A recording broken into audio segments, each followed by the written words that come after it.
And hello, Richmond Bills Mafia. So we are Step Brother Sports, and we are live back at Richbrau Brewing, Richmond, Virginia's Buffalo Bills Backers Bar. Yes, and we are also happy to have my co-host here back with me live in the flesh once again. Hello, Shawnee V. What's up, everybody? Happy to be here. Big weekend ahead. Let's get it. Yes. As always, you can listen to us anywhere where you find your podcast. Tune in live to us on Twitter, Facebook, YouTube. Don't forget to like, subscribe, rate, review, all those other great engagement functions. But also, we would really appreciate it if you guys would give a big shout out here to the folks here at Richbrau. Give a big round of applause to them. Yeah. For having us once again for our third live show. So thanks to those folks in the surrounding area from Richmond always supporting us. To come cheer on the Bills here at Richbrau Brewing for some watch parties when you can. Get some drinks, enjoy the food, get some of the good vibes, and a lot of the other fantastic events they do throughout, like regularly. Check out their social calendar. They have awesome stuff going on all the time. So we've got a huge matchup this week going on for the Buffalo Bills. They are heading to Duval to take on Trevor Lawrence and his giant nose. Yeah. So it will be a battle up and down the lineup as the Jaguars are one of the hottest teams in the league, coming off a 9-win win streak to close out their regular season. But what better way to match that up this weekend for us with a returning guest to our show. So he is a former Buffalo Bill who has played alongside many Buffalo Bills legends in the trenches all along the offensive line. He's got several playoff games on his resume, knows what it takes for a team to make a deep playoff run. He's also part of the fantastic Bill Squad podcast with Joe Marino of the Locked On Bills group, along with Jeremy White and Joe Marino. Like we said before, the king himself, but not to mention he has his own podcast network on the Overreaction Network alongside fellow host Joe Miller and his teammate, Buffalo Bills teammate, John Fina. So please welcome to the show, Tulsa, Oklahoma's finest and the Big O himself, Jerry Ostroski. Yeah. What's up, everybody? Appreciate you, man. Thanks for having me on. Yeah. Jerry, hope all is well since we last had you on. How are things out in the Sooner State for you? Any good trouble up this past holiday season? Nah, man, everything's been pretty chill. I mean, obviously just busy doing all the different podcasting stuff I do, and then also picked up a daily radio gig. I do 2 hours of sports radio a day, 10 to 12 on the local 97.1 FM Sports Animal here in Tulsa. So things have been going well. Just, football season unbelievably is coming to an end really soon. Hopefully for us, it lasts 4 more weeks. But, yeah, man, it's just been – the season's going really fast.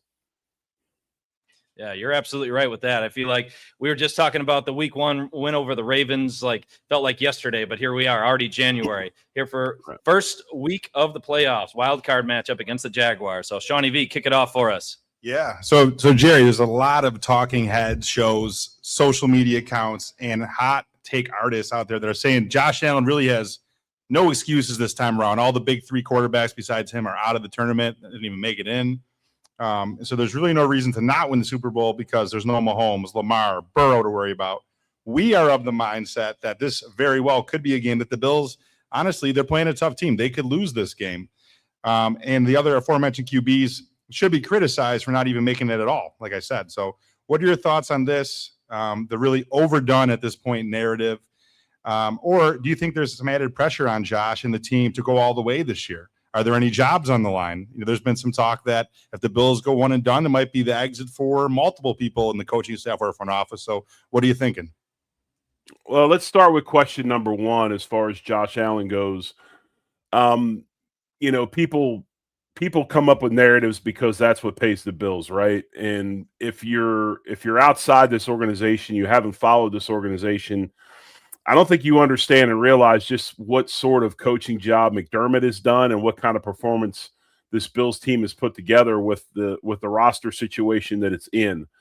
This is a very deficient roster.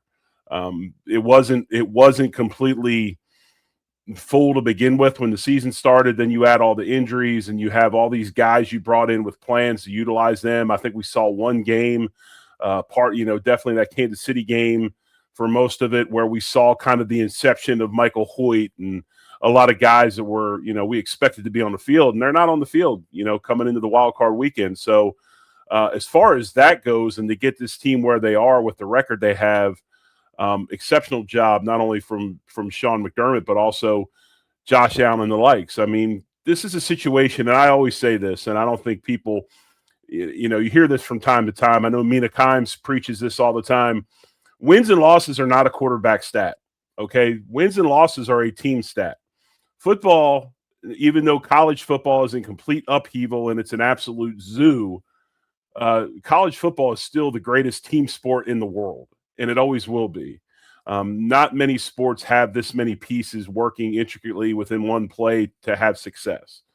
And so to put all this on Josh Allen because Joe Burrow's not in there, because Mahomes isn't in there, it's silly, it's naive, and honestly, it kind of leans towards negligence as far as doing your homework and putting out content and putting out information that's pertinent to situations. No, this doesn't define his legacy. I've seen that headline quite a bit.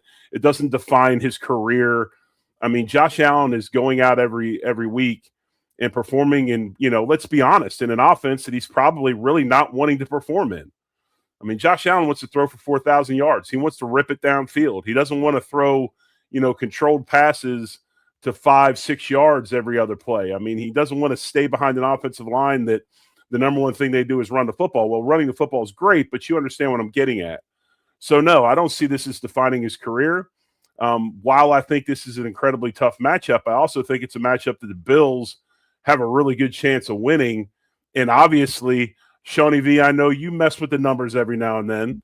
They're rolling into Jacksonville as 1.5-point favorites. Now, I know the money line's kind of even, but still, most of the time, teams that are at home get a 3-point advantage in these types of games if it's a pick 'em because they're playing at home. And hell, you would think the Jacksonville Jaguars would get a 3-point advantage just because the kicker can make it from 70 in. But the Bills are a 1.5-point favorite. That is a big deal. And I think it just shows the not only respect out of Vegas and the money and the matchmakers, but just the respect across the board that this football team has, and not just the football team, but ultimately what Josh Allen has. So say all that stuff you want. It falls on deaf ears with me. I don't listen to it because, like I said, if you're fans like we are, you follow the team like we do, you understand the real. And the real is this is a Josh Allen-led football team that's got a lot of holes in it, but they still are at this level that they are right now. Awesome. Could not agree more. I think that one take that I saw from, I think, Stephen A's show, First Take, where he had the most pressure. He had the countdown of quarterbacks, and Allen was at number one. I'm just you already said and alluded to it earlier, this is easily his most depleted roster of talent that he's ever had. And I think the fact that everybody's just continuing to pressure him just makes it more of just a ridiculous take on there for everybody just wanting to be oh, he needs to win now or he'll never win. I'm well, he probably has a very good chance to win next year because he is who he is. But with that kind of talking about a one matchup specific item. So Dalton Kincaid, obviously been injured frequently throughout the year. Jaguars themselves, they've had some issues and challenges stopping opposing tight ends this season. The Jags have allowed over 1,000 receiving yards to tight ends throughout the entire regular season, ranked them very much in the lower half of the league as far as generosity to the position goes. Jags themselves are also a heavy zone coverage team. It can really influence how tight ends play against them and how they can beat the coverages that are in the way. And obviously the Bills deploy multiple tight ends with 12 and 13 personnel. Whenever Dalton Kincaid's active, though, the Bills' passing game always opens up significantly, and especially with that intermediate and long throw success. And Kincaid, whenever he's in the lineup, the Bills are 9-2 throughout this course of the season, and 2-3 when he's inactive. Their points per game always go up. When he's in the lineup, they're at 30.2 points per game. When he's inactive, they're at 23 points per game. Yards per attempt goes up. So with that also being said, you have to consider Dawson Knox in there as well, Jackson Hawes. So, Jerry, do we have a Dalton Kincaid legacy game about to happen? Kind of give us your take for how he can really challenge the Jaguars defense at this point. Well, let me just give you a little bit more background on what you guys are talking about. And obviously, for those that don't understand the role and just how important it is that Dalton Kincaid's in the lineup, you brought up the fact that with Kincaid active, the Bills are 9-2 this season. With him out of the lineup, they're 2-3. Let's go one step further, okay? With Kincaid active, Josh Allen's passer rating is 111.77 when he's playing. If you pull out just specific Dalton Kincaid routes where he targets Dalton Kincaid, his passer rating exceeds 150. So if you really want to get down to it and you look at these things, it's quite obvious that Dalton Kincaid is a huge part of this offense. And honestly, if you look at 13 personnel the way it's run, and it's funny because, a lot of Bills fans, they hate it. They don't want to run 13. They want wide receivers outside stretching the field. I agree. You need to have at least one. But there's a very highly prolific offense in the NFL that runs a lot of 13 personnel, and that's the Los Angeles Rams. The difference is when those teams stack the box to take away the run and do those things, they've got Puka Nacua outside that can go ahead and win one-on-one routes as a receiver and hurt teams when they play a lot of man coverage. I mean, I think we talked about it on Bill's Squad. Joe Marino talked about it quite a bit, where when we played the Cleveland Browns, they played something like 78% man, which is blasphemy. I mean, it's completely disrespectful. But I can see why they did it. And, they still weren't able to stop the running game. But, yeah, I mean, Dalton Kincaid is a huge part of this 13 personnel, because the thing about Dalton is, and I want to kind of dispel another misnomer about him. And you said it earlier, you talk about that Ravens game, the first game of the season, he comes out healthy. Dalton Kincaid can block when he's asked to block. Now, they did some things as the season went on to try to keep plays off of him and, limit some attrition as far as his health goes. But he can block. But the thing about him in the lineup in 13 is it's really can be multiple sets, because Kincaid can play that slot receiver role as well as go down and play the compressed sets that the Bills do, that Joe Brady likes. And also if he had to play end line tight end. So they're just multi-set, they're multifaceted with him in the lineup. Plus, tremendous. He does a tremendous job with mismatches and things like that. So it's one of those things where it's obvious that it's important for him to be in that lineup this Sunday, because when he's in it, Josh Allen is really good.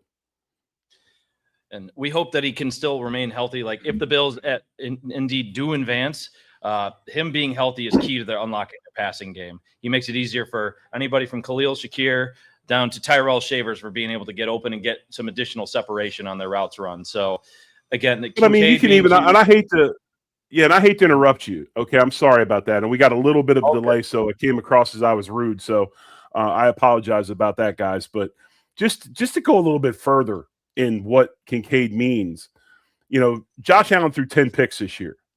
All 10 interceptions were thrown when Dalton Kincaid was not on the field. When Dalton Kincaid was on the field and playing, or I should say when he was in games, the Bills' offense averaged 30.5 points per game versus 23 points per game without him in it. So, I mean, the list, we just keep rattling off Kincaid superlatives if we need to, but it's pretty obvious that he's important. Absolutely. Jerry, I do want to ask a question specific to your experience, battling in the trenches. And I know Chris wants to get into the Jags a little bit on the offensive side of the ball. This game, it's been talked about a lot. You have really two strengths going against each other. The number one rush defense against the Bills, number one rushing attack.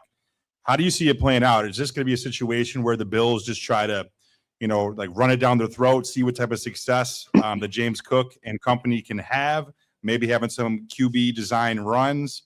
Or do you think that the Jags D and their front may stop us and kind of get them out of the game plan?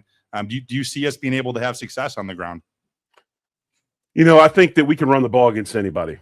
I don't care if they're the number one team in rushing defense or not. We've had games earlier this season where we played against, at that time, the number one rushing defense, or number two or number three.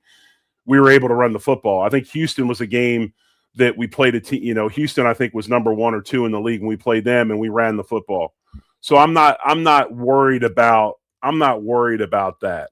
By no means. We will get our runs. And, the way that James Cook and that offensive line meshes, and I talked about this the other day on Bill's Squad, I don't think people understand just how intelligent James Cook is and how much he understands the schematics and how blocks come together and how running plays come together. And that intelligence level that he has allows him to get into areas that maybe other backs, like a Saquon Barkley, who basically is just a really good athlete that plays running back, it allows him to get in spots that maybe other backs don't. So I think it's imperative for the Bills to do what they've done all season, which is they've got to have success on first and second down. They got to win the early downs. They got to get in a situation where they can run play action.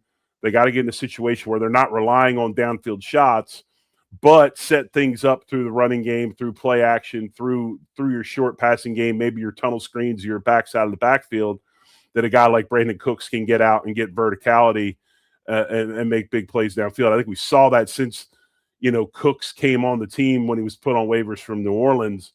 Pretty crazy that, last week, Brandon Cooks, after being released, only been around for a month, is that important to the Bills that they stuck him on the inactive list to make sure he was healthy for this week. So, I think he'll also become more of a weapon as Kincaid's out there also. So, yeah, Sean, honestly, I don't see anybody. They might slow it down. They're a good group. They play the run well, but you're never going to stop the Bills running game to where they become, one-dimensional.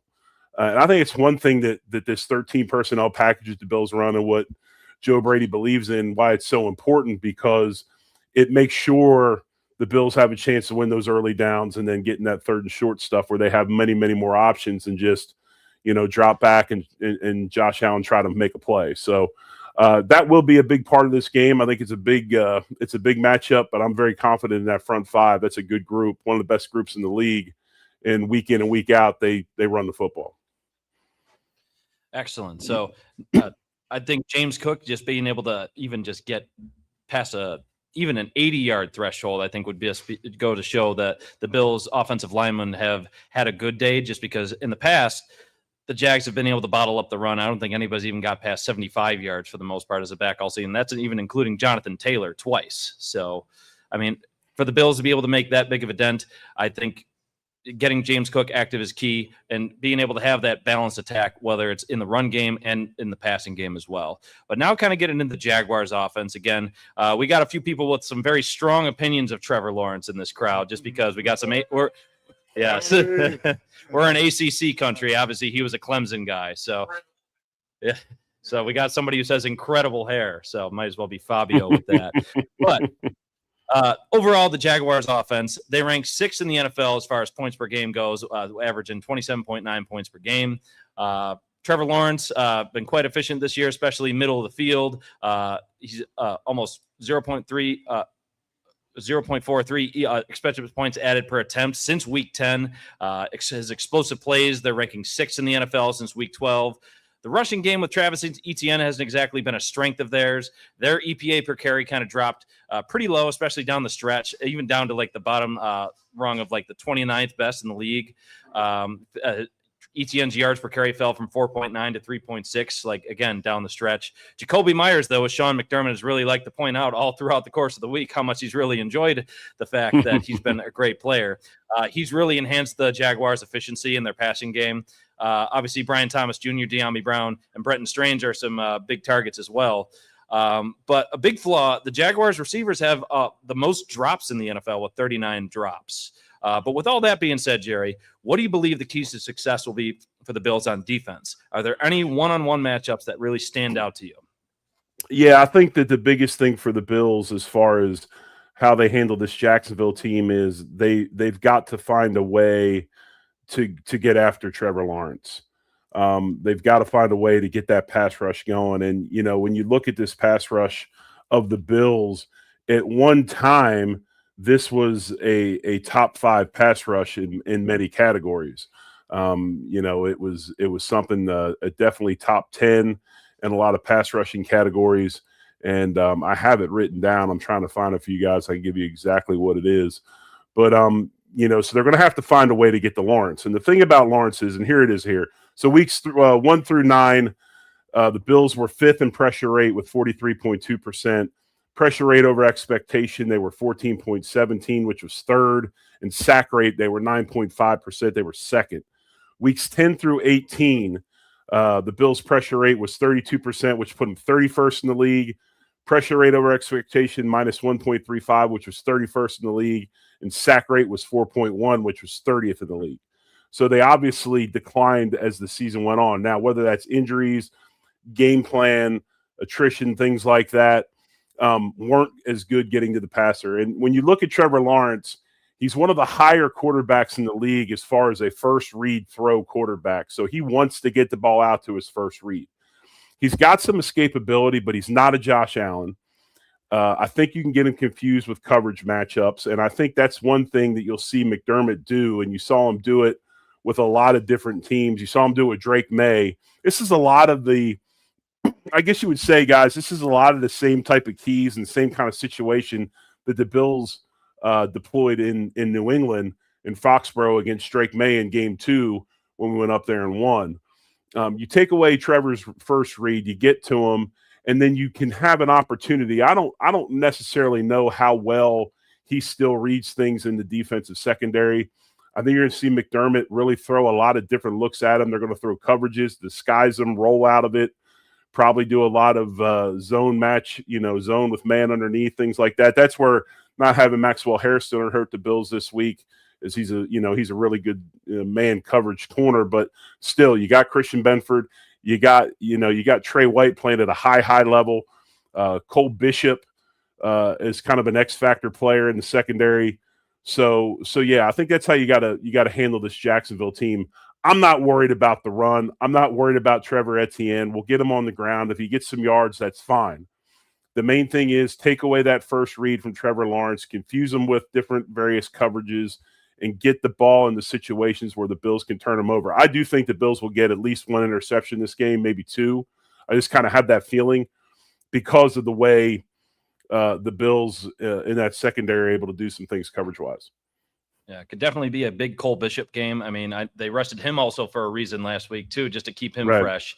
But I mean, he's really come on throughout the course of the season as well. Everybody was very worried about him and his development after obviously an injury-plagued season last year, and everybody was also worried at the beginning of the season during training camp when he also had injury that hampered him throughout training camp. So I think between him and Christian Benford having a day out there and really just keying in on is Christian Benford going to track Jacoby Myers? Is he going to go after Brian Thomas Jr.? I mean, him being able to have that shutdown capability will be key in that secondary. But then, like you said, maybe even making some key turnovers along the way.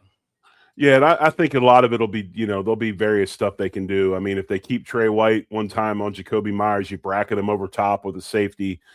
Maybe you carry Benford the whole game with Jacoby Myers. I'm not real worried about Brian Thomas Jr. I mean, he can make plays, but he was a guy that was on the trading blocks if the Jaguars got what they wanted from another team at the trade deadline.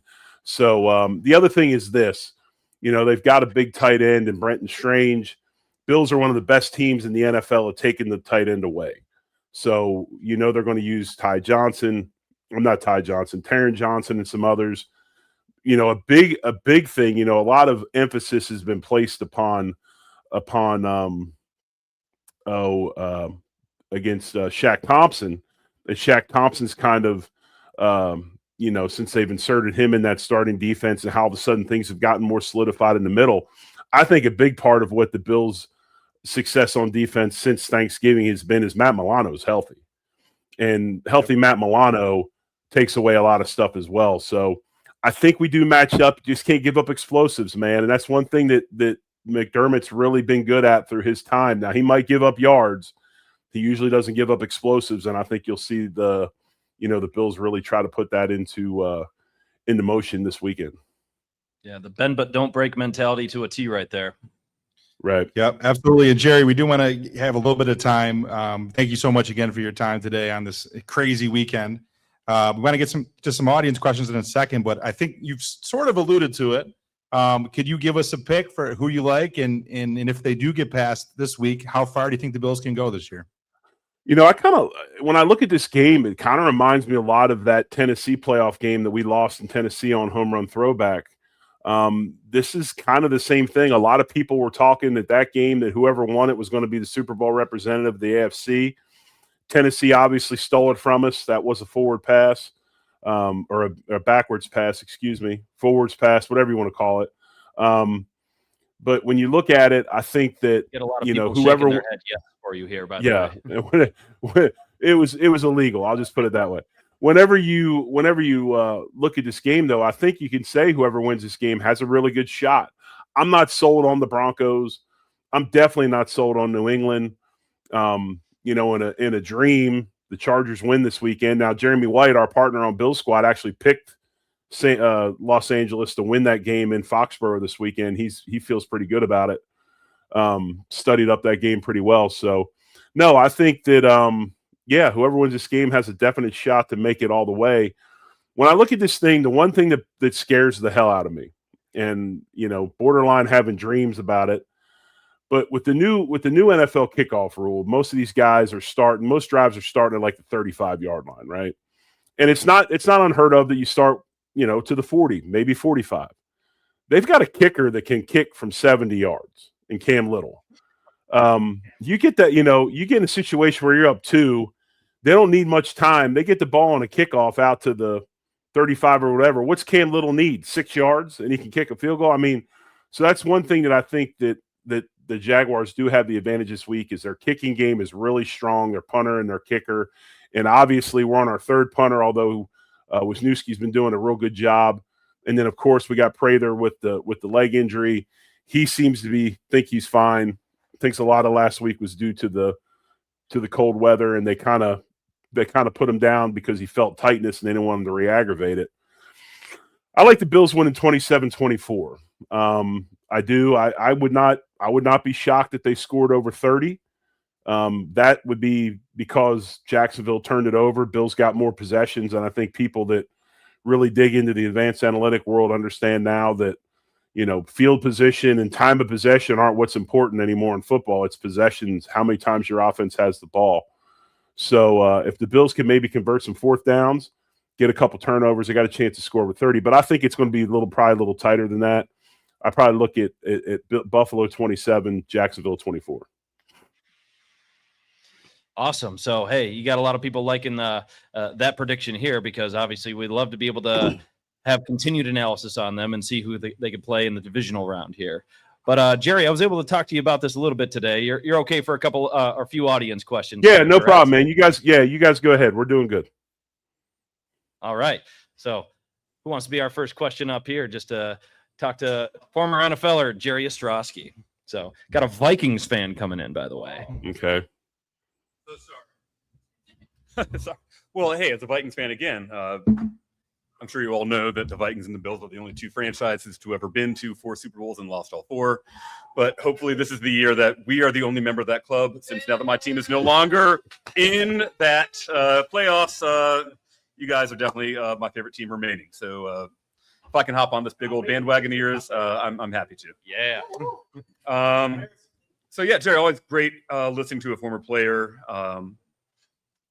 talk and share, especially with someone like Chris, who I know and work with. I also was a guest on this pod not too long ago, although the difference between our NFL experience is probably about 11 years since I think you played 11.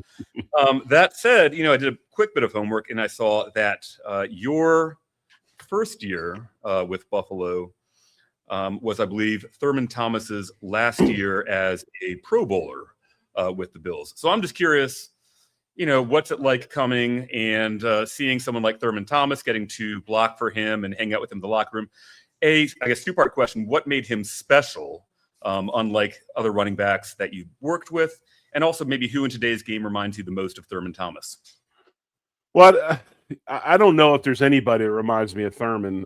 Thurman was one of a kind for sure. And the thing about Thurman that made him so great was not only just his natural God-given ability, was the fact that he was an ultra competitor. I mean, he was a alpha when it came to competing on the field. I mean, nobody competed as hard as he did. He was a guy that demanded a lot of everybody around him. He demanded a lot of himself. He finished plays. He was a tough guy. I think the biggest thing about Thurman is if you watched him play, the most impressive thing that he does or did when he played was his ability to pass protect. Blitzing linebackers wanted no part of him. I mean, he was going to mess them up, and that's just part of the toughness and part of the competitive edge that he always had. So, yeah, I mean, I was blessed to play with not only him, but I mean, Bruce Smith, Andre Reed, coached by Marv Levy, an owner. I mean, all these guys are in the Hall of Fame. I mean, this is an amazing group that you got to be around. Jim Kelly, Yeah, it was definitely a blessing. But I think that's the biggest thing with Thurman is what made him so great was, besides his ability, just his just edge he had. He was just an uber competitive dude and just would not take defeat as an answer. And he was always playing hard no matter what point in the game it was, whether it was winning, losing, whatever. If he's on the field, he's going to give you 100%. Much appreciated. Yeah. Thank you, Jerry. Go Bills. Yes. All right. Yeah. All right. Who wants to come up next? We have a hodgepodge of friends down here, Jerry. Well, I tended to have the Bills Mafia love just travel in between everybody here. So it's infectious. So naturally they all end up just rooting for the Bills anyway here, despite us having a lot of out-of-town teams here in Richmond. Well, I imagine there's a lot of Commanders fans. Excuse me. I almost said Redskins. Speaking of Commanders, hold that thought. Shame. I'm so sorry, Jerry. Hit the on switch on the bottom. There we go. All right. Speaking of Commanders fans, he wanted to go ahead and unplug our speaker on the last second. Shame. There have been a few beers consumed. Jerry, thank you so much for being here. This is awesome. I am probably the Commanders fan here. And so I'm not going to let that inform my question too much, although I will break news. David Blau hired as the Commanders OC while we were on the air here. But I have kind of two questions. One about the playoff picture outside of Buffalo. Okay. Is there a team that you are particularly intrigued or excited by other than Buffalo in terms of seeing what sort of noise they can make during this playoff run? Yeah, I think again it goes to the Rams. I really like the Los Angeles Rams. I like Sean McVay. I like what they do offensively. I think their defense is way underrated. Verse and the likes. They get after people up front. Really, really fast football team, aggressive, young. So I would say probably the Rams, and other than the Bills, I mean, of course we all have our love of the Bills, but if you had to make me say, okay, who was that one team you thought had a really solid chance, it would be the LA Rams. Now I like Seattle too. Let me rephrase. I like Seattle as well, but I think Seattle's defense is better even than the Rams, and the Rams has got a good defense, but the whole Sam Darnold thing probably makes me a little bit more nervous than some people want to admit. Fair enough. I guess that kind of leads into the next question, because I think the coaching in Seattle the coaching in the entire NFC West outside of Arizona is so highly regarded with Shanahan, McDonald, and McVay. Looking at with Josh McDaniel in Miami, let go. Mike McDaniel. Josh McDaniel, of course, is a lot of McDaniels New England, out there. right? He's McDaniels versus McDaniel. Right. Point is, the coaching situation has gotten pretty wildly shifted with Harbaugh being let go in Baltimore. I think there's speculation right now about some of the wild card teams potentially, like Tomlin is rumored to be on the hot seat if they do not win on Monday night versus Houston. Any thoughts on who is the exciting coaching candidate or potentially coordinator candidates who we're going to be seeing making moves next week? I don't think Buffalo is really in play for any of that, but if there's somebody out there that you're particularly high on, I'd love to hear about it. I think the biggest race for a head coach is going to be who lands John Harbaugh. Honestly, I think Mike McDaniel keeps his job if John Harbaugh doesn't become available. Stephen Ross, the owner of the Miami Dolphins, is a huge Michigan man. He's the number one athletic donor at the university. I think he's given something like $400 and some million to the Michigan athletic program. So the opportunity for him to get a guy like Harbaugh, I think that's why he made the move.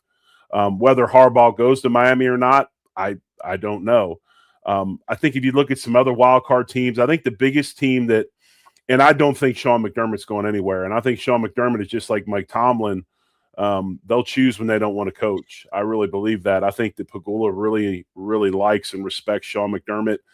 And honestly, if you're looking at the Buffalo Bills, maybe kind of like the Sabres, you might want to look at the front office before you look at the bench.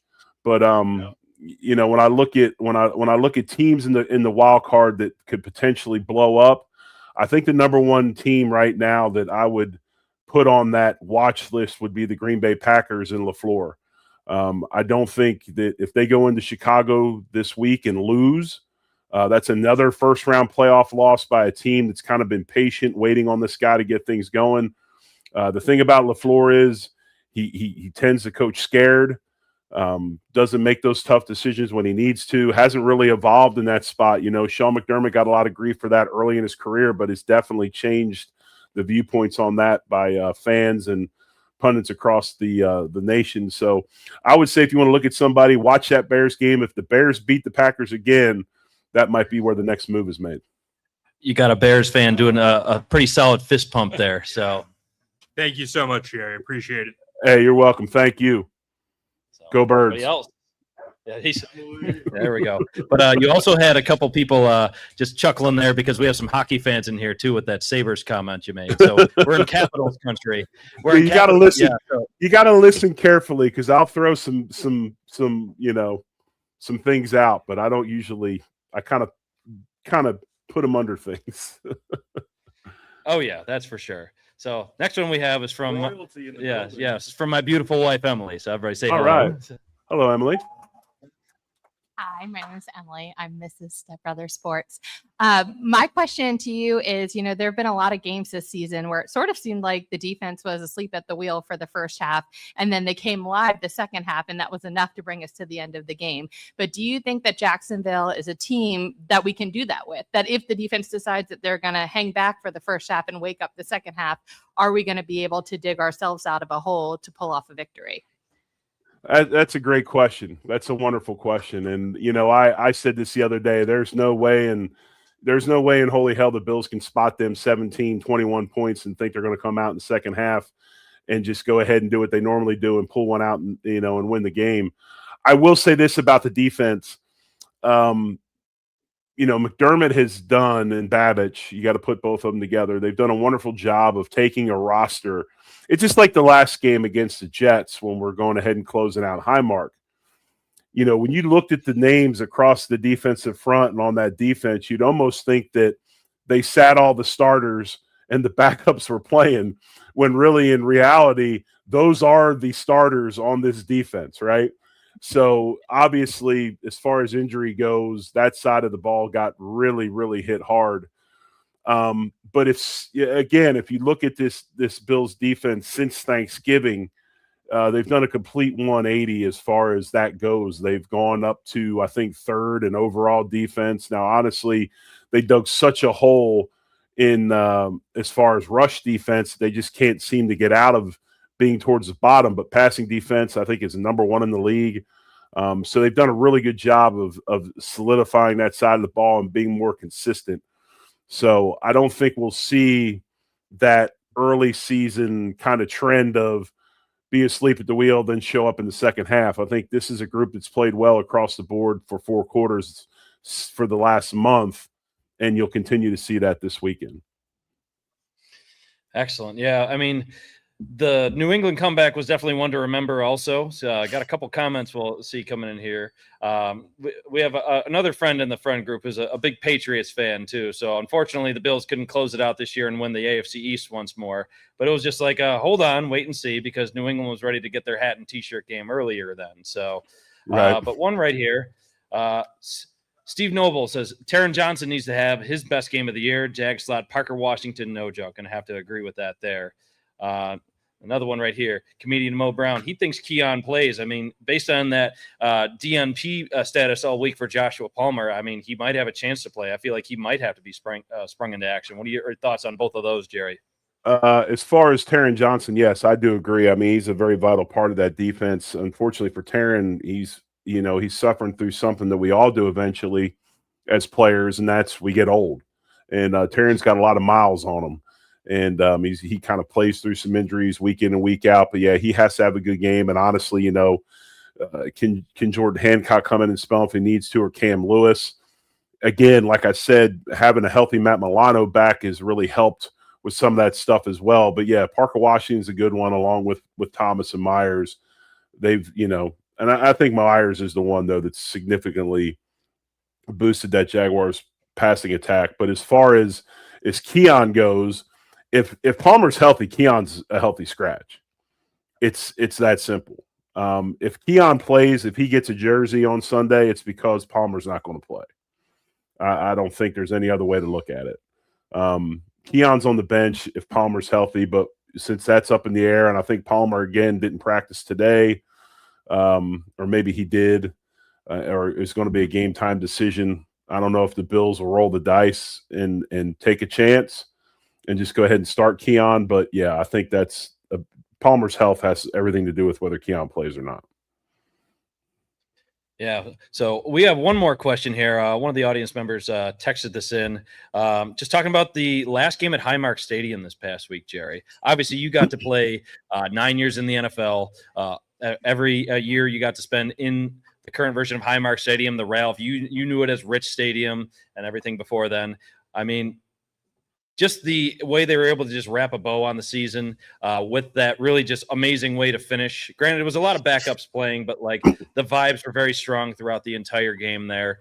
I mean, it was kind of neat that they were playing the very first opponent they had in the regular season in the New York Jets, and also in the last game against the New York Jets. I mean, what does it mean for you knowing the fact that that is the final game in that iteration of the stadium, even though knowing like they're not going far, they're just going across the street? Like, what are just some things that really just stand out to you for not only that game, but just from your time there in general, as we kind of wrap things up for you here? Well, I mean, obviously, that's where my career, kicked off. I mean, I got drafted by Kansas City, was in Atlanta for a minute. Then I came to Buffalo and was there for 10 years. So, that's home. That's where I grew up. That's where that's where I got to play and all that stuff. So that place will always mean a lot to me. A lot of tons and tons of big games in that stadium. I think it was nice that we got to play the Jets this past week, because it was nice to sit down in the chair and have no stress and just be able to really take in the events and understand, and enjoy, enjoy the game, right? Enjoy the stadium and the festivities audible laughs without stress of worrying about, but without stress about worrying about it, you're going to win or lose, and we got to make the playoffs if we, all those things that go with it. But I think the two biggest things to me were probably little things that a lot of people didn't really pay much attention to. One is obviously they did, and that's the red helmets and the red socks. And I know that doesn't seem like a lot, but there was no better way to. Yeah, there was no better way to close that place out than wear the best uniform combination that team has. Now, very close. If that's 1A, 1B is the Stormtrooper look where they go white on white on white on white. But, that's an iconic uniform. And there's tons and tons of history and tons of success to go along with that red helmet. And that red helmet means something. So that was the first thing that, kind of made me a bit emotional was just seeing those guys out there with those royal blue jerseys. Just they pop so much better when you put that really nice red helmet with it. A red helmet that's behind me on my shelf. But the other thing was this, and I thought it was very, very touching, and props to Jeff, the equipment manager, for doing this, because it was something he put together. It's if there was a recent article from Dan Pompei that kind of did a dive into the Bills and really Sean McDermott. And I think everybody that's a Bills fan understands just the admiration and affection that Sean McDermott has for Marv Levy. And I've said it for quite some time now. They're very similar people. They coach very similarly. They act very similar. They're very well and meshed and in tune with one another, those two. And it's cool that they've got a very good relationship and they talk. But when McDermott wore the script Bills hat, I don't know many people when they saw that if they understood what that meant. The second I saw that script red and white Bills on that royal blue hat, I knew exactly what it was. And it was an ode to Marv, because that's the hat that Marv wore. And I thought, besides the red helmets, I thought that was absolutely awesome. And I know it just seems like a little thing, but to a team that, to a franchise that Marv meant so much to and still means so much to, for Sean to do that and for Jeff to set that up, I thought that was awesome. Absolutely. Again, it was just goes to show you just how much the community matters to Sean McDermott, how meaningful and embedded he is in there. But as we're wrapping things up, Jerry, I want to say thank you so much for your time this evening. Obviously, again, we had some prime real estate with, and then same time as a bowl game tonight too. No, So, man, let's you give another guys, round of applause you for Jerry guys are Ostroski. great, man. You guys are great. Yeah. So really, Jerry, we thank you so much for your time tonight. Obviously, everybody here is going to give a pretty hearty Go Bills on there. But for folks that don't know his platforms, obviously, check him out on the Bills Squad shows that air a couple times a week. They do post game coverage. So that's Joe Marino and Jeremy White, and on his own platform on the Overreaction Podcast Network with Joe Miller and his former teammate John Fina. So Jerry, we thank you so much for your time. Really, thank you. Jared. Yeah. Hey, thanks, guys. Much love, folks. Go Bills. Take care. Go Bills. Much love. Go Bills. All right. Thanks again, Jerry. So anyway, folks, for us, Shawnee V, take it away. Yes. So next up, look for us to return no matter what happens this week with the Bills' fate. We have our next guest, Michelle Girardi-Zumalt, January 21st. She is the current supervising producer for the Buffalo Sabres. Hell of a team, a wagon right now. This is true. There is a gap. But so Michelle is the architect for many awesome things, both Bills and Sabres related content. Fans may be familiar with her outstanding The Four Falls of Buffalo, the 30 for 30, as well as the embedded series for both teams and so much more. So, and until next time, let's go Buffalo. Yes. And to our over 400 viewers online and all of our platforms, thank you guys for tuning in. Go Bills. Let's take home this dub, folks. And thank you one more time to Richbrau. All right.